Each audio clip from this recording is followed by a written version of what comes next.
No fue una muerte rápida. Fue una lucha por cada respiración. ¿Sabías que para que Jesús pudiera tomar una sola respiración en la cruz, tenía que empujar todo su peso sobre sus pies clavados, provocando un dolor tan intenso que, según la medicina moderna, equivale a descargas eléctricas recorriendo el cuerpo entero? Muchos creen que ya conocen la historia del sufrimiento de Jesús, pero la mayoría no tiene idea de lo que realmente sufrió durante su crucifixión. Te mostraré cómo fue el sufrimiento de Jesús desde un punto de vista científico. Veremos detalles que rara vez se mencionan, cómo afectaron los latigazos a sus músculos, cuántos kilos pesaba el madero que cargó, por qué sus caídas fueron devastadoras para su cuerpo, qué nervio atravesaron los clavos. Y cuando llegues al final, entenderás por qué la ciencia moderna confirma algo que la Biblia dijo siglos antes, que su dolor fue real, medible y más extremo de lo que siempre imaginaste. Cuando escuchamos sobre la crucifixión, solemos imaginar simplemente a Jesús colgado en una cruz, pero muy pocas personas conocen la intención real detrás de este método romano. No fue diseñado para matar rápido, fue creado para torturar cada fibra del cuerpo humano lentamente. Era un castigo reservado para esclavos,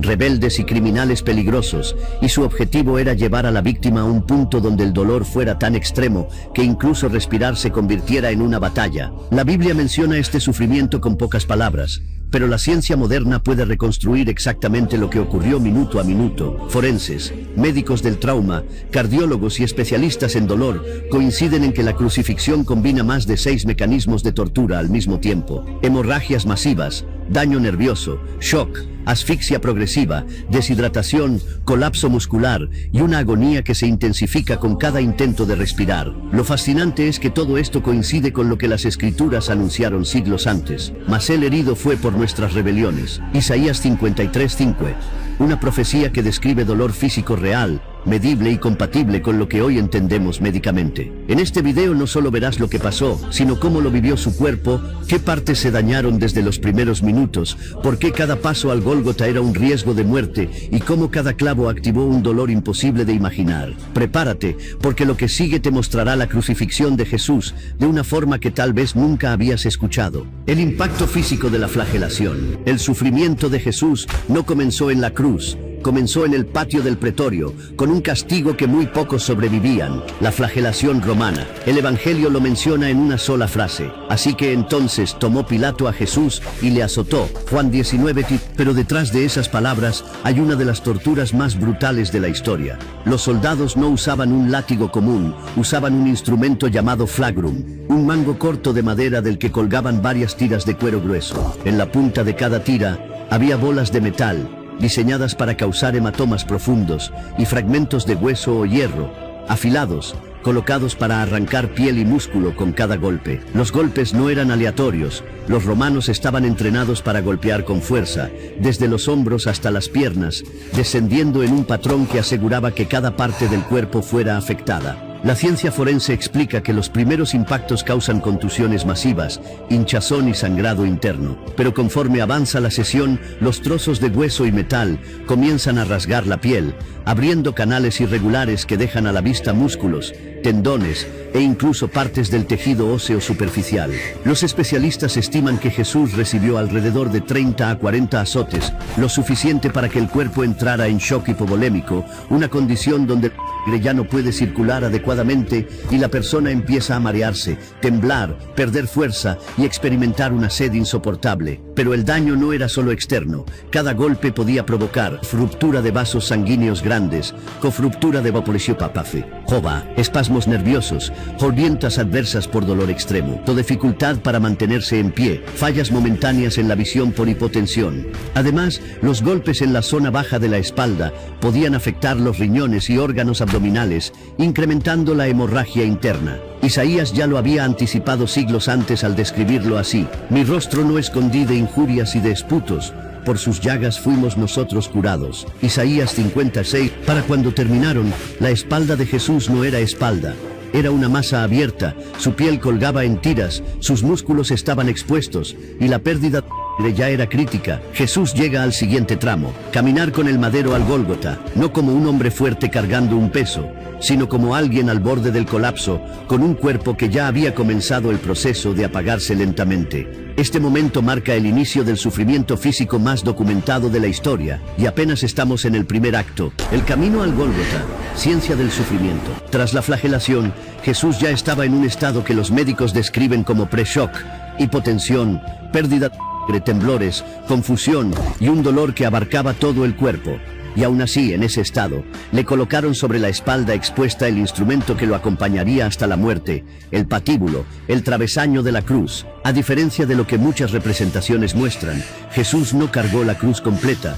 El patíbulo pesaba entre 30 y 50 kilos, lo suficiente para aplastar los músculos del hombro y aumentar el sangrado en las heridas abiertas. Ahora imagina ese peso apoyado directamente sobre una espalda completamente desgarrada. Cada paso hacía que las fibras musculares expuestas se pegaran a la madera áspera, para luego despegarse con el movimiento, abriendo aún más las heridas. Los estudios forenses indican que en este punto el cuerpo entra en una lucha por estabilizar la presión arterial. El corazón late más rápido para compensar la pérdida de sangre, pero ya no es suficiente.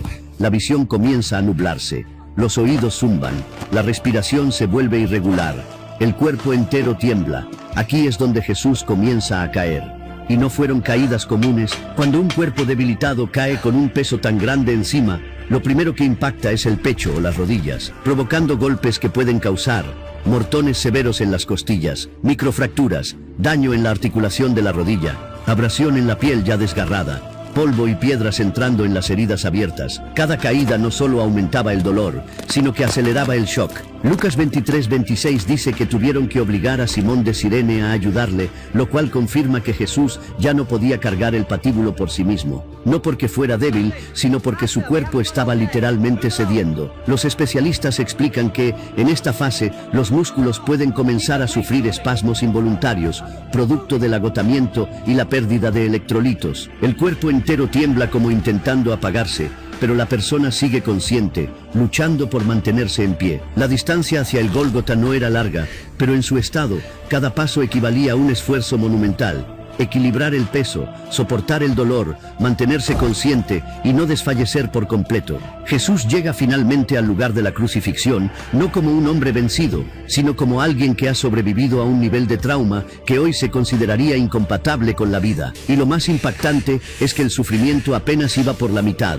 Lo que venía después, los clavos, era un dolor completamente distinto, uno que no solo dañaría su cuerpo, sino su sistema nervioso entero. Clavos en la crucifixión, ciencia del dolor. Cuando Jesús llega al Gólgota, su cuerpo ya está al borde del colapso, pero lo más doloroso aún no había comenzado. Los romanos eran expertos en tortura, sabían exactamente dónde clavar, cómo clavar y qué parte del cuerpo generaba el máximo dolor sin causar una muerte inmediata. Los clavos no fueron en la palma, fueron en la muñeca. La imagen popular muestra los clavos en la palma, pero la ciencia demuestra que la palma no soporta el peso del cuerpo, el tejido se desgarraría.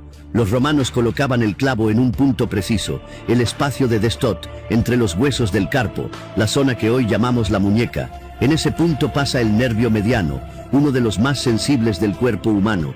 Cuando el clavo atraviesa esa zona, no solo perfora huesos y ligamentos, destroza el nervio, provocando un dolor descrito en la medicina moderna como corrientes eléctricas insoportables que suben por el brazo hasta el cuello. Es un dolor que no desaparece, no se atenúa. Es un dolor que aumenta con cada milímetro de movimiento. Salmo 22:16. Lo había profetizado siglos antes. Horadaron mis manos y mis pies. Jesús está ahora fijado al madero, pero aún falta lo más brutal. El clavo en los pies, un segundo centro de agonía. Los pies no se clavaban suavemente, no se ubicaba un clavo entre los dedos. Los romanos atravesaban el clavo por la parte superior del pie, entre los huesos del tarso, rompiendo nervios y tendones vitales. Este clavo tenía dos funciones: fijar los pies para evitar que el cuerpo se caiga, obligar a la víctima a empujarse con ellos para respirar. Imagina la escena: Cada vez que Jesús necesitaba inhalar, tenía que apoyarse en ese clavo que atravesaba huesos y nervios, elevando el peso de todo su cuerpo hacia arriba, mientras sus brazos, también clavados, sufrían una tensión insoportable. La ciencia forense describe este mecanismo así: cada respiración era un conflicto entre dos dolores, el de los pies al levantar el cuerpo y el de las muñecas al soportarlo. La espalda, totalmente abierta por la flagelación, se deslizaba contra la madera áspera, mezclando sudor, polvo y astillas. Tensión corporal, lo que casi nadie sabe. En esta posición, el cuerpo entra en un ciclo biomecánico. Los hombros se dislocan ligeramente.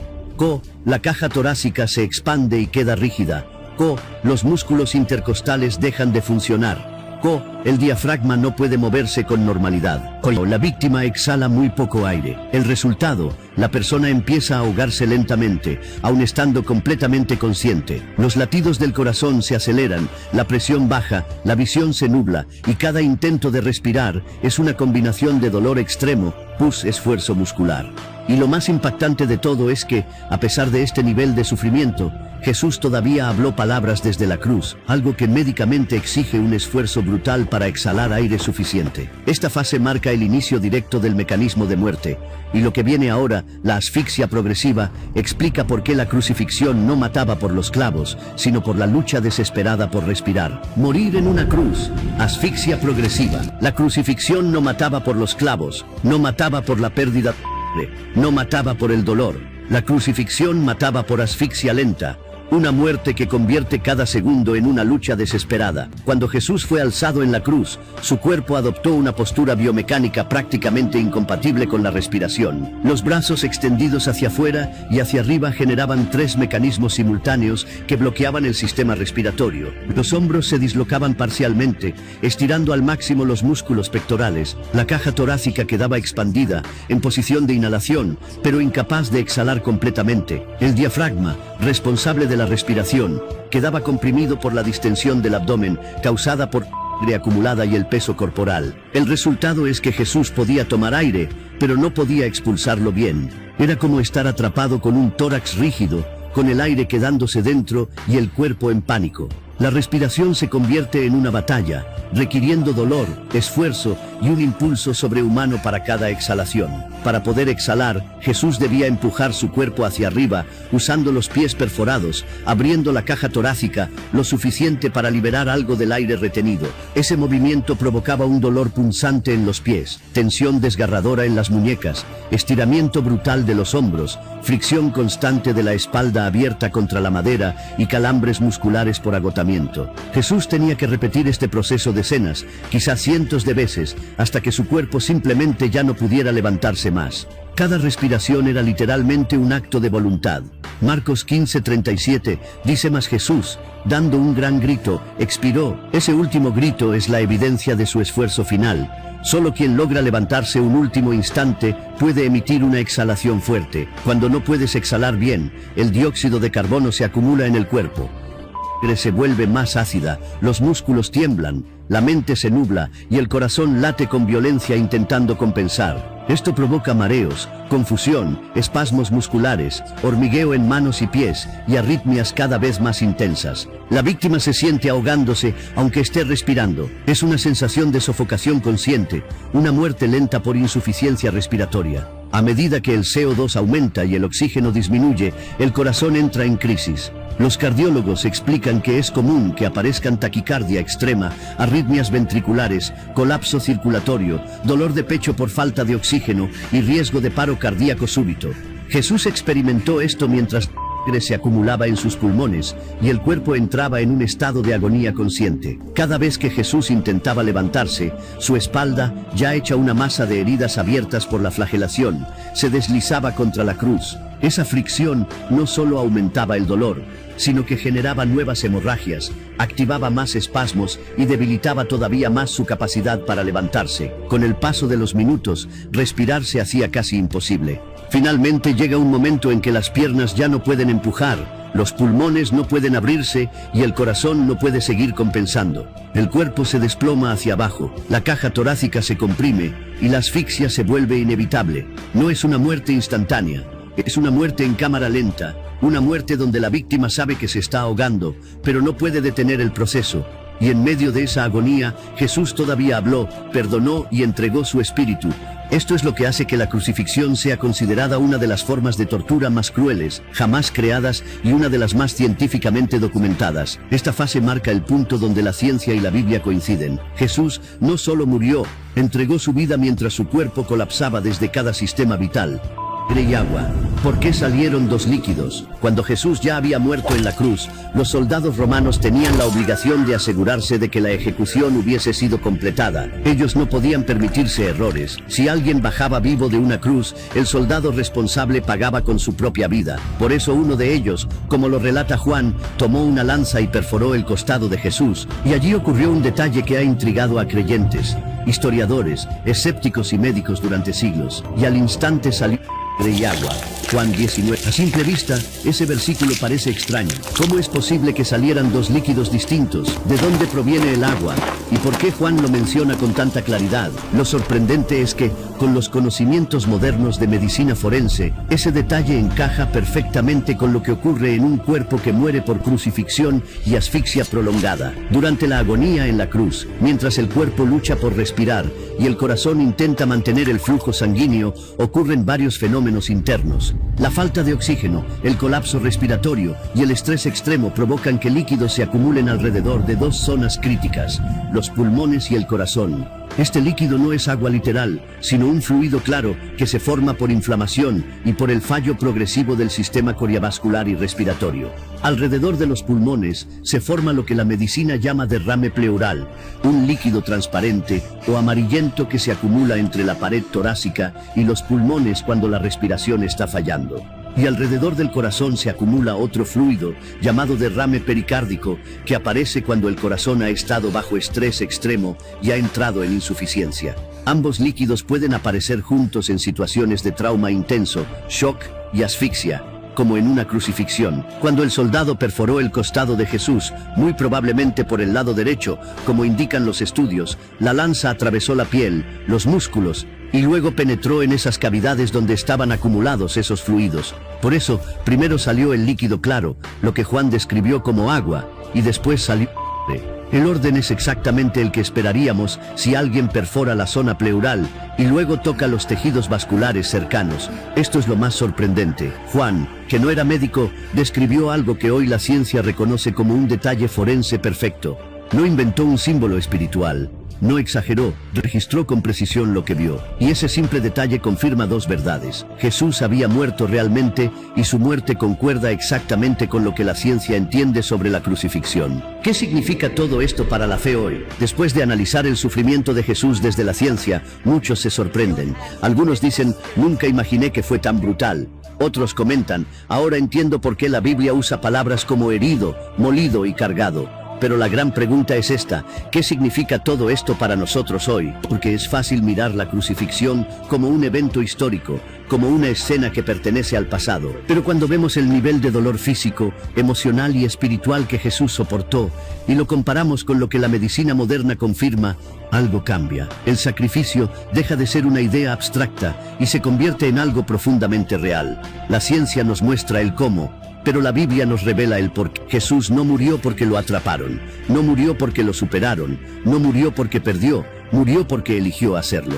Romanos 5:8 lo resume así: Dios muestra su amor para con nosotros en que siendo aún pecadores, Cristo murió por nosotros. Cada latigazo, cada caída, cada respiración forzada, cada milímetro que tuvo que elevar su cuerpo clavado para no asfixiarse, todo fue voluntario. Y aquí está lo más impactante: la Biblia dice que Jesús pudo haber pedido legiones de ángeles y detenerlo todo, pero no lo hizo. En su lugar, llevó su propio cuerpo al límite del sufrimiento humano para dejar claro que su amor no era simbólico, sino tangible, medible, físico.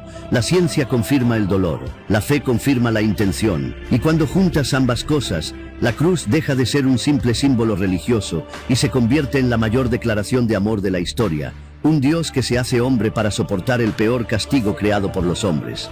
Por eso, entender científicamente la crucifixión no debilita la fe, la fortalece, porque nos muestra que lo que Jesús hizo no fue una metáfora, ni un mito, ni una idea mística. Fue un sacrificio real, con sangre real, dolor real y un propósito real.